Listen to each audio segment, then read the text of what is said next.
Hey, what's up, guys, and welcome to episode 94 of Talk4, the quickfire podcast where we ask four great questions to unique and interesting people. Behind the mic today is your host, Louis Scupian. That's me, and let me introduce our special guest for today, Ben Bergeron, who's going to be answering our questions today. Ben, welcome aboard the Talk4 podcast, man. Just give us a quick rundown of who you are, what you do, what you get up to, and then we're going to shoot some wicked questions your way. Wicked questions. Looking forward to that. Excellent. Ben Bergeron, thanks for having me, Louis. I'm out of Boston and best known for being a CrossFit coach, which is a obscure fitness sport, but been lucky enough to work with a lot of the high level athletes and trained a couple of the world champions and had champions in across all the different divisions, from males, females, masters athletes, and teens. In Boston, I own and operate a CrossFit gym, and I also have a online training platform called CompTrain, which in the past was for CrossFit athletes, but since this past year, I've left that world and now I'm expanding it to a training program for anybody that wants to work really hard and get really freaking fit. So happy to be here and rock and roll with some wicked questions. Awesome stuff. No, I mean, it's clear you've got some really, really good plate spinning over there. And like I said to you before we went on the show, I've got a sports background in tennis. I've played from 4 years old, and I've just got so much personal interest in your coaching, and you're a master of your craft. So this is going to be a great one. But true to the stereotype and usual fashion on the show, I love to just start off with a bit of backstory. So question one, we'll have a backstory. I'd love to hear yours. So what got you into fitness? How did you find CrossFit? And then just guide me through your journey up to taking the coaching role. Floor is yours. Backstory us up. Okay, so the backstory is I had no intention of becoming a coach or in the fitness space whatsoever. After I left college, or what you would call university, I guess, I went into business doing finance and was climbing the corporate ladder until my world got rocked one day, and it was September 11th of 2001. And when that tragic event happened in the United States, really took a deep dive into my own personal pursuits and what I was doing with my life, and decided I didn't want to be a guy in a cubicle, didn't want to be pushing money around the world. I wanted real impact. I wanted to do something that would drive true fulfillment for me. Moved across the United States to the mountains for a year to try to figure out what I wanted to do, and eventually settled on becoming a personal trainer. And I thought it was a way that I could have impact on people, create relationships, and have a little more fulfillment in my life. That led one thing to another, for me going from personal training to becoming a strength and conditioning coach at a local elite prep school. From there, I found CrossFit, opened up my CrossFit gym. From opening up my CrossFit gym, found the sport of CrossFit, started training some people, and was lucky enough to be working with some of the best of the sport. So I didn't really have an intention of becoming a coach or in the fitness space. I always liked fitness. I was doing triathlons and did a couple Ironmans and always stayed fit and went to the gym. But this thing kind of stemmed out of,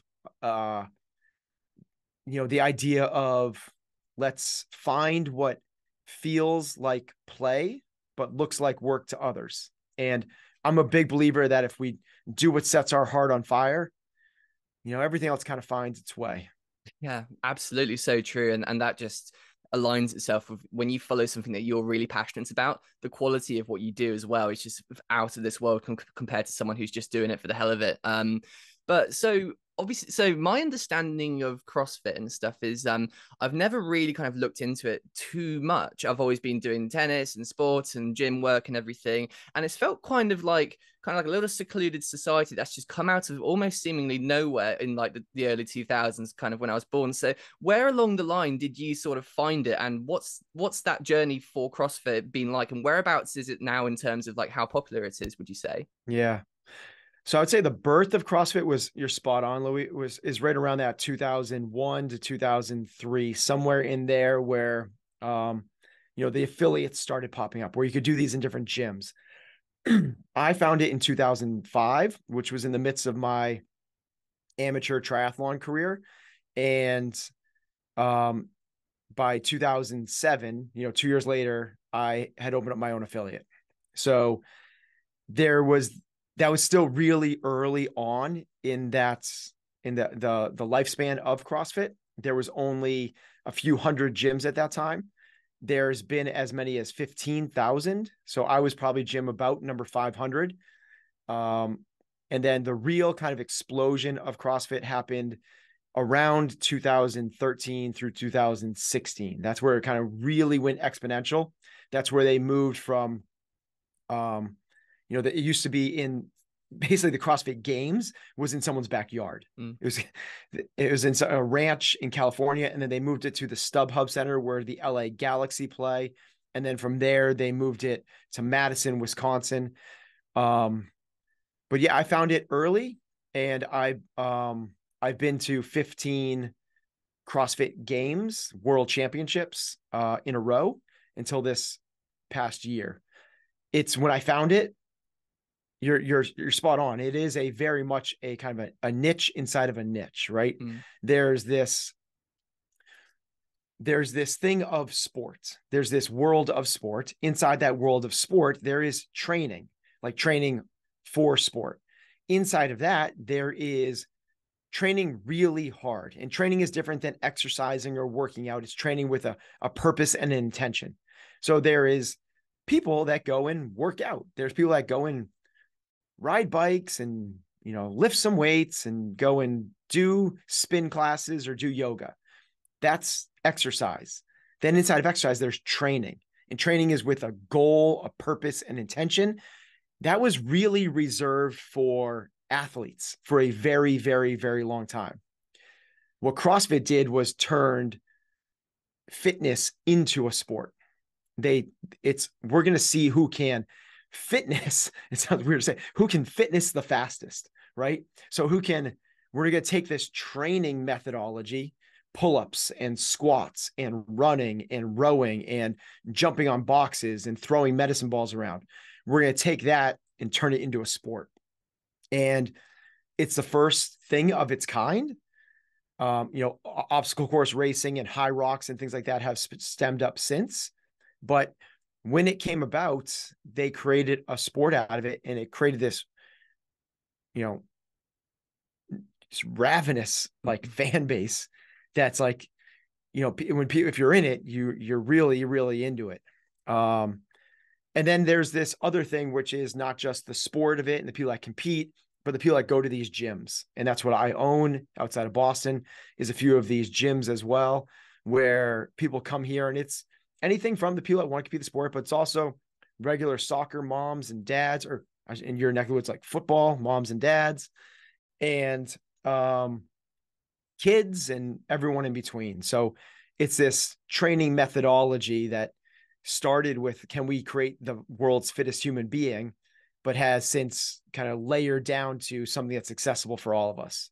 Yeah, also it's a really interesting story behind CrossFit, actually, I've found, and it reminds me a little bit of what one of my businesses is based in too. So you've got outdoor sports, which is like the big one, and then you've got, for example, paintball, which everyone knows what paintball is, right? It's like going to the gym or something. And then you've got where I'm at with this, something called airsoft. So it's kind of like BB guns on steroids. And the one thing I've found is like in that, it's so community driven. Like everyone is tightly packed, and it's really positive space with a lot of support for everyone. So it looks like CrossFit is the same around there too. But so something that, everyone's got their opinion, right? Like, everyone's got their opinion, but there's a lot of like toxic people out there and stuff. So sometimes when I go on Instagram, have a scroll through the feed, looking at gym content, I do occasionally see some people kind of taking the mick out of CrossFitters a bit and stuff. So I'm just wondering, like, where are we at with that now in the CrossFit space? Like, is that a big thing that happens a lot still, or has it like really kind of found its place now and people are sort of like, okay, this is actually a thing now?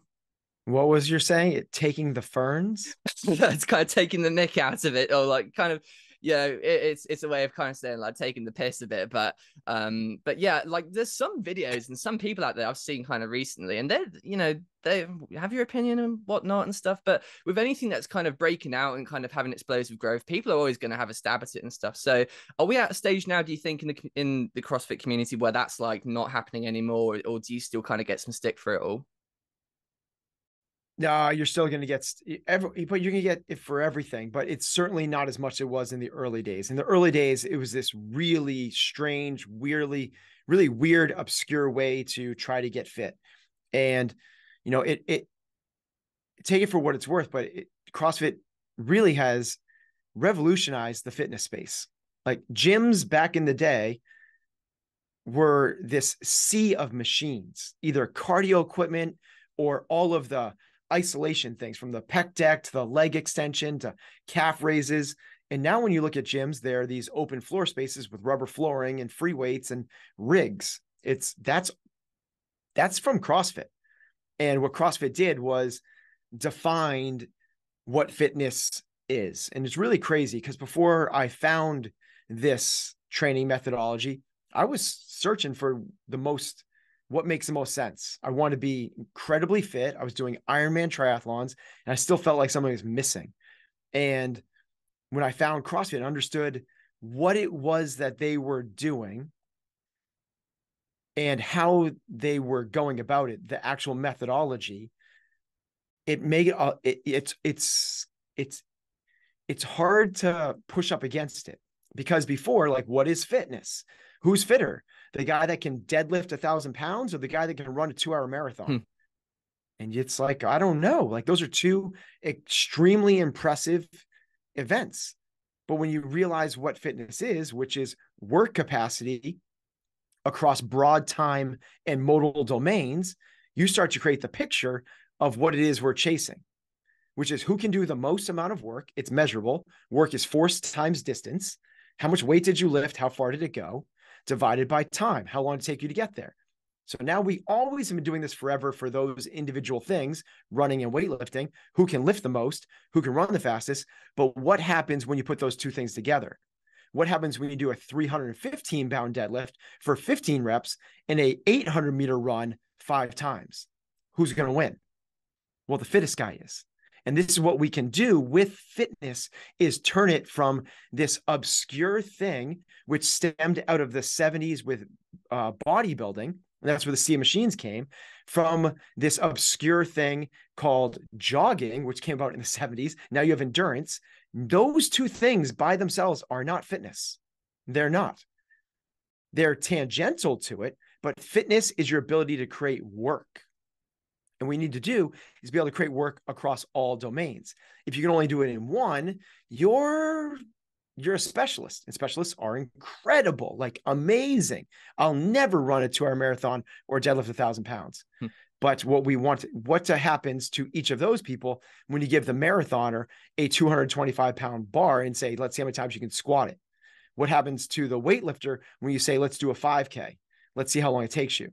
And now all of a sudden the picture of what fitness is comes into scope. And once you understand what the scope of fitness is, you understand the methodology and the way to approach it, which is constantly varied, functional movements performed at relatively high intensity.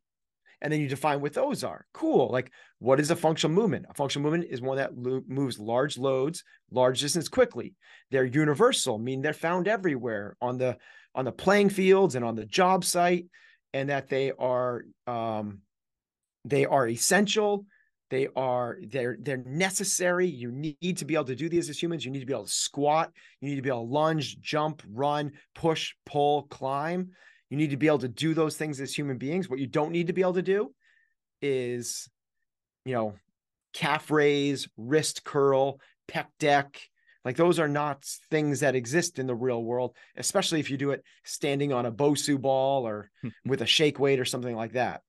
So you start to understand what a functional movement is, and you go, okay, what does variance look like? Not random, planned execution to make sure we're not failing at the margins of our existence. And then you go, okay, and we're going to work hard with intensity. Now you start to see the picture of what this whole thing is. So if there is still pushback in the CrossFit space, I don't think there's any in terms of, in the beginning, it was like, that doesn't work. And people aren't saying that doesn't work anymore because they see what these athletes can do. You know, they're running sub 5-minute miles and back squatting 500 pounds in the same day. Like, that's crazy, while being able to do 50 pull-ups.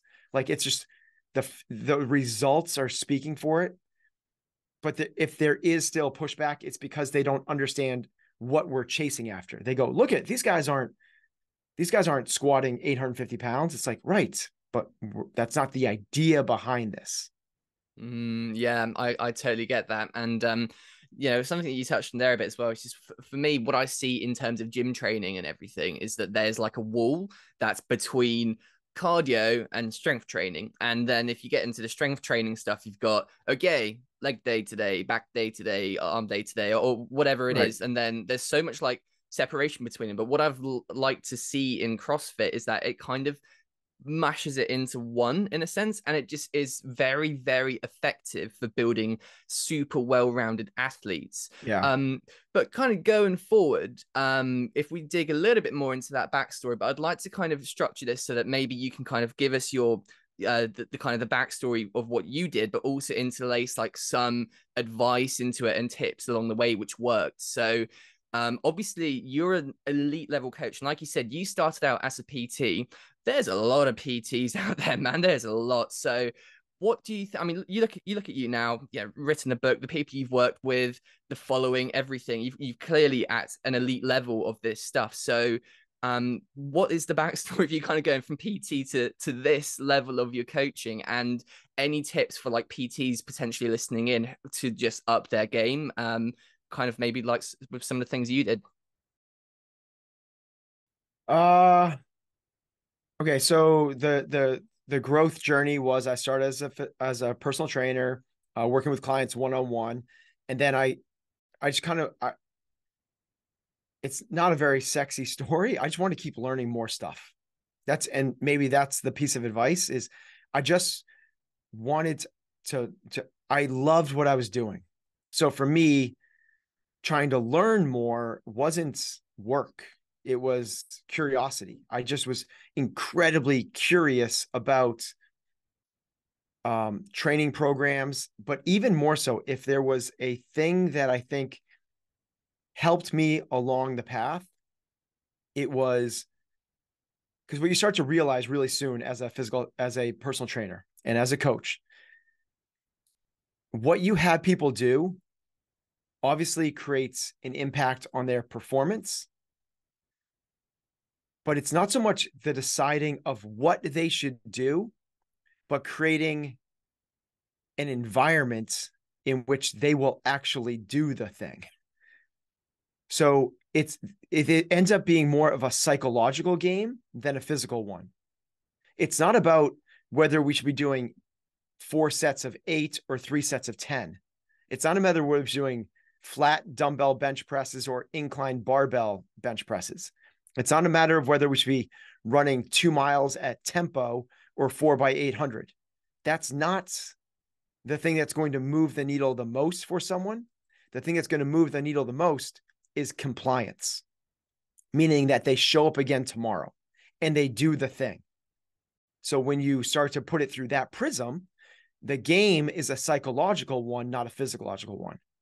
And what you need to then know and understand, not know because we don't know any of this stuff, what we're trying to get a better grasp on is human behavior and what drives decisions. And then you start to play the psychological game, because that's the real game we're playing. The saying is, in terms of training or sports physical performance, how much of it is mental? And people go, well, I think it's 50% mental. People are like, you're crazy. Like it's all muscles and your cardio. And what you said, it's like, there's the cardio group and the strength group. And it's like, my take on it is that it is 100% mental. It's all mental, because every single thing is either a conscious or a subconscious choice. What we need to be able to do is recognize as coaches that that's our job, is to get people to make better choices. And can you get them to do that when you're in the room? Cool. That's the interpersonal relationship of trust and buy-in. That's actually not the hard part. The hard part is, can you get them to make better choices when you're not in the room? And if you can do that, now you're an impactful coach, because what you're doing is you're changing their character. You're changing their self-discipline, not discipline, not I'm going to tell you to this and you got to do it. That's just I'm disciplined. I'm in a strict school. I have to wear a certain uniform. That's discipline. Self-discipline is very different. Self-discipline is when you either know that you should do something, but don't want to do it, and you go and do it, like working out. I don't want to get up in the morning. I want to stay in bed. I want to snooze, but they're going to go up and do it anyway, even when they're not meeting with you. Or the other thing is, there's something I want to do, but I don't want to do it. I want to eat the cake. I want to have dessert. I want to sit down and watch Netflix. I don't want to go to bed. I don't want to do my recovery work. I just want to have a drink. And when you can view your profession through that prism, your job is there to change the character of the people you're working with. And if you change the character, the rest of the stuff just falls into place, or at least more systematically and simplistically will fall into place. Then you start to realize what we're really doing. And I think that, if there's one thing that I recognized early on, it was that. And I think that it probably had to do with me just being a personal trainer instead of starting to work with elite coaches. Because as a personal trainer, you're working with somebody 1 to 3 times a week, and you're like, and I'm hoping you're doing this other stuff when I'm not here. Because if you're only training with me in your basement once a week, like, we're not going to really get very far. And then you go to these elite athletes that you're working with 7 days a week, and you bring that same perspective in, and now you get to work on, mental toughness, and how well do you handle adversity, and can you stay focused in the face of X, Y, and Z? And, that's really the thing that moves the needle a lot for everyone, regardless of the endeavor. Really interesting stuff. So it begs the question then for me, because what you mentioned there is from the coaching point of view, but like, obviously there's a certain degree, there's a great quote actually my dad gave me. You can take the horse to the water, but you can't make it drink. And I think like a degree of all of this has got to come from the person. So I think something that everyone listening could probably benefit from right now, this little side question, but you mentioned there about decision making. So in your findings, in a nutshell, what drives decision making? How can like an individual, say like me, going into tomorrow, how can I begin to self-improve my own decision making to making these better choices without a coach or something? Yeah, it's a great question. It comes down to 3 guiding principles. Awareness is the first one. And it's really, are you aware that you're making this choice? So many people operate subconsciously on a default pattern. You just like snooze because you're snoozing. It's not, you don't even think of it as a choice. You have a muffin for breakfast because that's what you do. You have a muffin for breakfast. You don't go to the gym because that's just what you do. You don't go to the gym. Somebody cuts you off in traffic and you get pissed off at them because that's what you do. Well, all of those are choices, and you have to become aware that you're making choices, usually subconsciously. So can we pop off the lid and go, look at 10,000 foot view, look outside yourself and recognize that you're making, we make over 200 nutritional choices a day. Every single one of us makes 200 nutritional choices a day. We make tens of thousands of choices every day. People aren't aware of them. They just kind of think that they're going about their day. We need to become aware that you have decisions to make. And you are just going to be, if you want to see why you got to where you are right now, just look at the decisions you made over the last 5 years. That's why you are the way you are. If you want to know why you're 10, 15, 30 pounds overweight, it's because of the decisions you made over the last 5 years. If you want to know why you are super successful in business, it's because of the decisions you made over the last 5 years. If you want to know why your relationships are great or not where you want them to be, it's the decisions that you've made over the last 5 years. So become ultimately aware of the decision points that are happening all of the time. That's number one. Number two is become intentional with those decisions. I am going to, when this comes up, I am going to do this thing. It's goal setting, it's strategies, it's the approach of the way that you're going to navigate life. I am going to be intentional with my life. If I am not happy with the way I am, I recognize that I am the only one that can change that. I have the onus, I have the responsibility, I have the power to change my life if I have awareness and intention over it. And then the third one is all of that doesn't count for crap unless you take action. If you're aware that you got to make these decisions, you have a goal, you have a strategy that you're going to go to do this thing, but when it actually comes to the moment, you don't make the right decision, we're not moving forward. So it's that. Do you have the awareness, the intention, and the action every day in your life to guide this forward? So in your case, Louis, tomorrow morning, you're like, listen to Ben. Tomorrow, I'm going to start a real workout regimen. I'm going to do this thing. And tomorrow morning comes and you hit the snooze alarm the night before, you said, I'm going to get up and I'm going to run 2 miles. We're missing it. You're either like, where did it fall off? Did you not have the awareness? Okay. Because that's what you got to start with. You have to start there. Okay. Did you not set the right game plan? Did you not have the right goals? Because here's what all of us will do. All of us. You have 2 selves inside of you. One self is the higher you. It's the one that wants you to be calm, have peace of mind, have freedom, to have a great body, be successful, have great relationships, have the necessary hard conversations in your life. That is the higher you. The higher you, when you look out on a long enough timeline, is always the one that's talking. When you get to the really short timeline, the other you takes over. And that is when it's actually time. So when you go, next summer, I'm going to have a 6-pack, right? That's because it's far enough away. The higher you is like, yup, that's important to me. But then when it comes to the actual thing of today, that means that you're going to have a salad, a protein shake, go for a run and lift weights.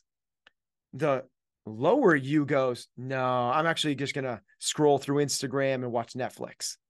Because the lower you will always go for short-term pleasure. And if we have the awareness of this, if you have the awareness that short-term pleasure you will always default to the short-term pleasure, then we have to have the discipline to do the things that we don't want to do and say no to the things that we want to do. And we have to change our character. It's the awareness. We have to change our character and start to live some lives with greater self-discipline. Absolutely. And I think that that's something that is on the crash and burn path at the moment with this culture where we've just got absolutely interlaced with this instant gratification stuff, but absolutely spot on. One thing I tend to say is do the hard work even when you don't feel like it. And it's simple, but it's so true. And actually what you were saying there reminds me of something I heard from one of my guests before. He was a former commander of the Navy SEALs, and he explained the story of how you have 2 wolves in your head. And one of them, the fear wolf and the courage wolf. So the courage wolf, which represents all the good attributes and all of the good powerful thoughts and good habits and good energy and positivity. And then you've got the fear wolf, which is the opposites of that. And the story goes that it's like an elder who's explaining this story to the kids, and they ask, well, which one wins? And they're always fighting these 2 wolves, and he says, whichever one you feed the most. And that just rings really true to what you just said as well. But quite funny though. I mean, what you said was perfect, but the only thing I'd say is that you've just opened my eyes to something interesting, because you used the example of choosing and allowing yourself to get angry at someone who cut you off on the road today. Well, today I got very angry at someone who cut me off on the road today. So Ben, cheers for opening my eyes to the fact that I in fact choose to be a massive road rager. I appreciate that a lot, man. Yeah. That's most of us, but it's crazy, right? The amount of, you have a power inside of you. I don't use that lightly. There is a power inside of you. You are choosing to give that power away to this person that cut you off. You are a leaf blowing in the wind. You have no control over your life. Anybody can do anything to you and cause a reaction to you. The wind blows and the leaf has to go that way. Somebody cuts you off and you have to get pissed off. Recognize that is a choice. Between stimulus and response, there is a gap. And that gap is your choice. That choice is your freedom to change your life. I'm being totally serious with this. There is somebody puts, because it's what happens. You're at a birthday party and someone passes you a piece of cake. You eat the cake. You don't have to eat the cake. You don't have to. Someone cuts you off in traffic. You don't have. Your boss says, hey, first thing Monday morning, I need to talk to you. And you get all freaked out. You don't have to get all freaked out. You have a choice of the way you navigate life. And people don't think that they do. They think that if something on the outside happens, it has to cause something on the inside to happen. That's only a part of your default programming. You can rewrite that programming. I say you can rewrite the programming to where somebody cuts you off, and now you go, awareness. Ben said that when he cuts me off, I'm going to get pissed. I'm still pissed. Okay, just like now we have awareness of it. Over time, you get to rewrite that into, oh my God, I hope that person's okay. They might be rushing to the hospital with a sick child in the back seat. I hope that they're okay. Different perspective. There is not a right or wrong. There is only the way you choose to view life. Wow. Damn. That's impactful and so true. Like, wow. I mean, that's the thing. We how do I put this?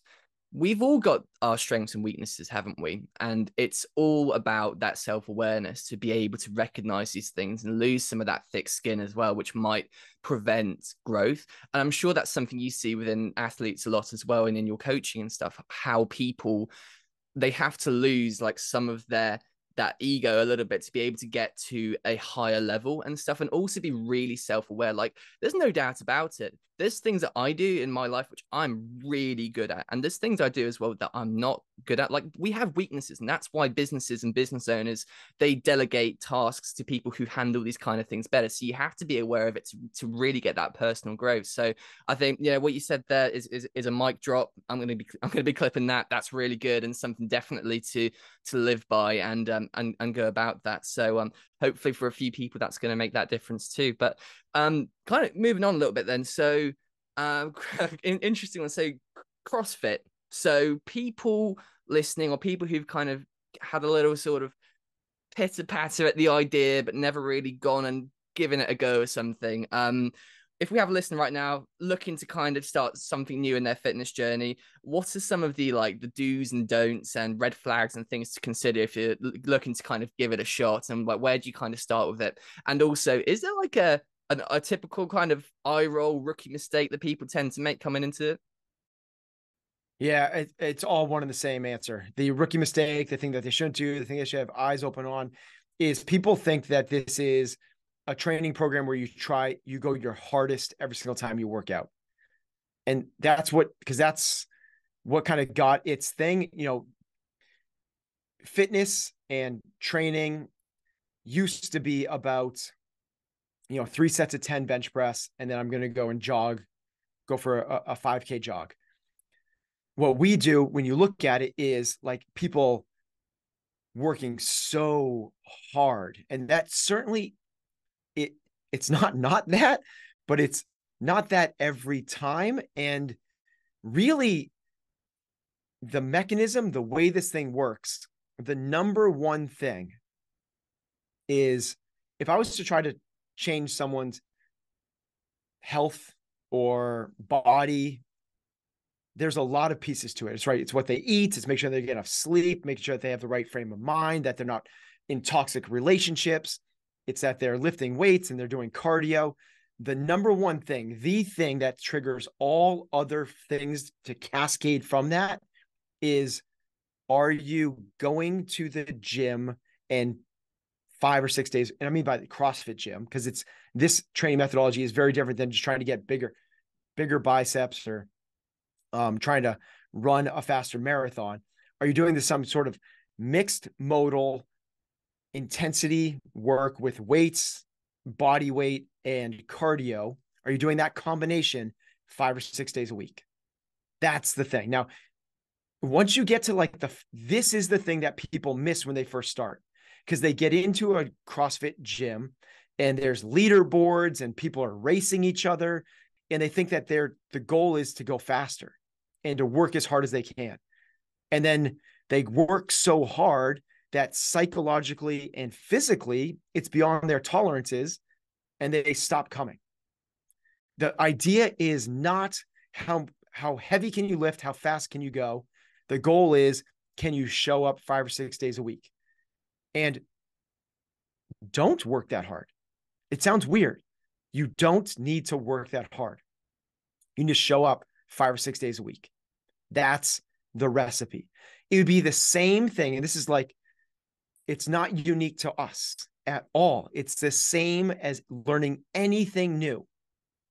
If I was to teach someone how to play guitar, I wouldn't say, play so hard and play with as much intensity as you can till your fingers start bleeding.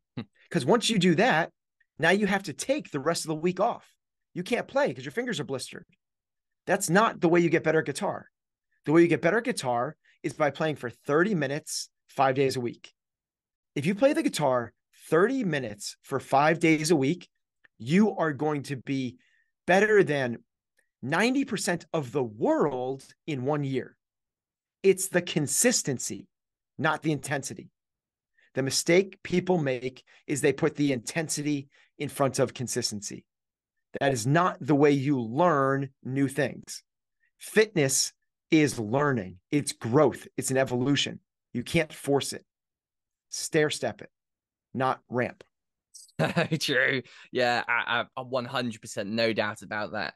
And it reminds me of something interesting I heard before. I don't know who they were, but there was a story that I heard of a personal trainer who was dealing with someone who was very obese and overweight. And what they did was they got him to come in for a gym session every day for I think it was 8-minute session or something. And the point there wasn't even the progress so much at that point, because they extended it over time. Yeah, a week later, it was 10 minutes, 12 minutes, whatever. It was habit building. And that's what I've found in my own personal journey as well. My training was at its best when I made it a rule. I am going to the gym every day. The only question I need to ask myself is, when am I going to fit this into my schedule today? And that was when it was if you remove that decision making there, that's how it goes. So if you say, okay, I'm going 5 times a week, when is this happening? Not if. That's the road to success. And absolutely, consistency is just king. But I think one of the things that people may struggle with as well is they might be being consistent, but they also might have hit a plateau or something. So how do you kind of approach that? This is something I want to ask as well for me personally, because I'm going right now for a 200 kg deadlift, and it's just been difficult. Some days it's 180 won't budge. Some days 200 is kind of just about getting off the floor. Another day 190, and I'm trying really hard for it. Is that plateau, and how do you navigate that kind of thing? Yep. There's 2 approaches to plateaus. The first one is it might have nothing to do with your deadlift, and it might have everything to do with the stuff outside the gym. So are we having the right nutrition? Are we having the right sleep? Are we mitigating stress, and are we recovering between sessions? So the first place I would go is not how do we adjust the training program? It's the stuff outside the training program. Because this happens all the time. We've had people in our gym that show up, 5, 6 days a week. They eat really well. They follow the program. And they're like, why am I not seeing any gains? And when you dig in, it's not about trying to get them to work out harder, try to change something in the training program. It's not about the changing up the nutrition. It's not about calorie intake. It's not macros. You realize that they're stressed to the max at their job and they're only sleeping 4.5 hours a night. Like, yeah, if we change those things, then the other stuff will start to go up. If that stuff is in place, then it's the second strategy, which is the best way to bust through plateaus is not to hang out at the plateau. It's to back up and basically build an arsenal so you can bust through that wall. So what does that mean? If you're tapped out at a 200K deadlift, I don't want you to keep trying a 200K deadlift. I might not even want you to do a 180. What I want you to do is, what is the thing that you can walk in today, you can hit, no brainer, any given time, probably for like 3 to 5 reps. And I want you to hammer that thing. And we're going to bust through that plateau. So what was the thing? So don't try to beat the thing you can't beat. Go around the edge. It's kind of like warfare. If you can't get through the middle, flank them, go around the side. So what we're going to do is, you can't get through that 200. Don't keep on trying to bang through the 200. Go down to a 170. And if you can only do 170 for 3 reps, let's get you that for 6. Let's get you that for 8 reps. Now, if you can do that 170 for 8, then we'll come back to that one.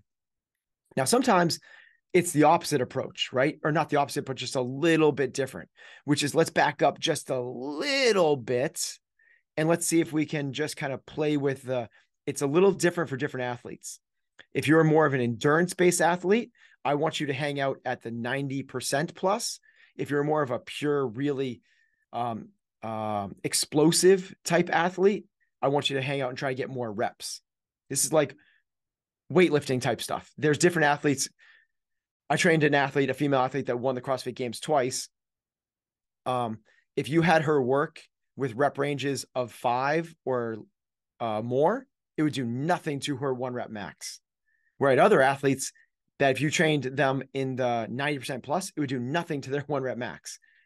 Some need to work in the 10s and others need to work in the 1s and 2s. So you've got to figure out which ones are the better for you based off of a kind of a host of physiological things. But generally speaking, if you're more of an explosive power athlete, you got to go towards the higher reps. If you're more of a strength endurance or endurance athlete, you got to stay at the higher percentages.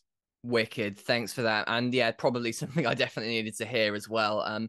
I mean, listening to you, there's no doubt about it in my mind. You are a very, very elite level of coach, and your advice is absolutely flawless. So I think one way I'd like to kind of round this off in its own way is kind of, so searching your name. I go on Google right now, search your name, and there's like headlines and there's some articles that are quite high up about Ben retiring kind of thing. So I know we spoke about this on the podcast, so that's not actually kind of the case. So can you kind of clarify what's going on around there? And just so many people, like, we all just respect you and your expertise. So last question, kind of looking towards like the future, what do you think is next for you, and what's coming up? Anything exciting you can share, and how do you see your kind of position in the industry looking forward to the future?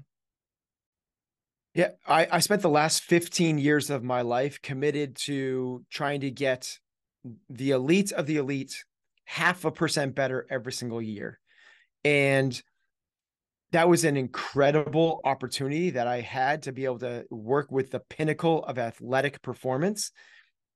But what I'm so excited about going forward is taking the lessons I've learned over those last 15 years and bringing them to a wider audience. I used to only work with 4 athletes at a time, 2 guys and 2 girls that I would commit to them for a year. Most of them I was committed to for multiple years, but only 4 athletes at a time. What I'm doing now is I'm taking those lessons and bringing them to everybody. Anybody that's willing to work hard, put in the work. I'm creating a platform for that. It's called CompTrain, stands for competitive training. And it's not solely focused on the sport of CrossFit. It's there for those that want it, but there's a different vertical to it. There's a different approach to it. I actually passed off the sport of CrossFit to one of my incredible athletes who's now aged up to be a coach. And I'm going to work with the masses. I'm going to work with everybody that wants to become as fit and as capable as they possibly can. And what's cool is, even when I was working with those 4 elite athletes at a time, I still coached in my gym. So I had this hybrid understanding of what the elite need and what the regular people need. And I've been kind of building this for the last decade of how would I bring this to everyone. And we've done that. We've launched a new app. It came out just 3 weeks ago, and I'm super excited to be in there and coaching everybody that wants this. The tagline is essentially, it's elite physical preparedness.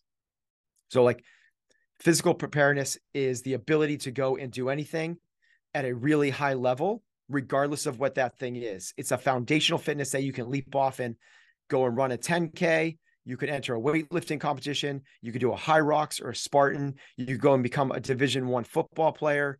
Like, whatever this is that program that can be the leaping off point for anything else that you do. Cool. Well, man, that's awesome. I can't wait to check it out when that all comes out and everything. I'll be certainly onto that. And well, look, that's the 4 questions for today. Before we wrap this up, it's time for the shameless plug. So, Ben, just promote social media, book, everything that you want my listeners to go and have a look at. That's part of what you're doing here. Well, really, the thing is I would love for people to be, I really want to create an amazing platform. I want to create an amazing community. And it's with that CompTrain umbrella. So the best place to go is CompTrain.com. That'll get you started the whole thing. My Instagram is at Ben Bergeron, but the place I would love for it to steer people, I've written a couple books and stuff, but really the thing I would love to do is create a really amazing platform of people that, accept the daily challenges of life with a smile on their face and rise to challenges and are physically and mentally capable. Create a really amazing tribe of these hard chargers that want to go and carve their own path and, recognize complacency is the enemy. So if that sounds like you, check out CompTrain.com. Awesome stuff, guys. And yeah, all the links and everything too will be in the description. But Ben, just last little question, just something personal, kind of a little wholesome thing. So I've got a cousin. His name is Matthew, and he has been doing CrossFit for quite a long time now. And yeah, we were having a catch up yesterday, in fact, and he showed me like some of his videos. He's just got his muscle up. He is absolutely smashing it. He's thinking about competing. Obviously, you're widely renowned and known in the industry. So just any words, just congratulations and encouragement and stuff for my cousin Matt. Yeah, Matthew, keep going, man. Stay strong, and do the hard work. That's what it comes down to. Stay consistent. Don't get ahead of yourself. Be a learner. Be humble. Listen to other people, and know that it's a process and it takes some time. But also, don't be too patient. Go get it, man.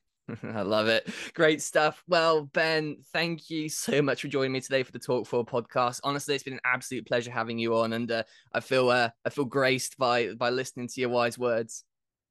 Appreciate it, Louis. Yeah, thanks for having me on, man. No worries at all. And thank you guys for listening. This has been episode 94. And if you'd like to listen to the past episodes, go and have a look at our channel. And if you'd like to listen in for the future ones, make sure to hit that subscribe button and spread some love by leaving a like and a comment. Signing off for now. Fights on, and see you next time. Good night.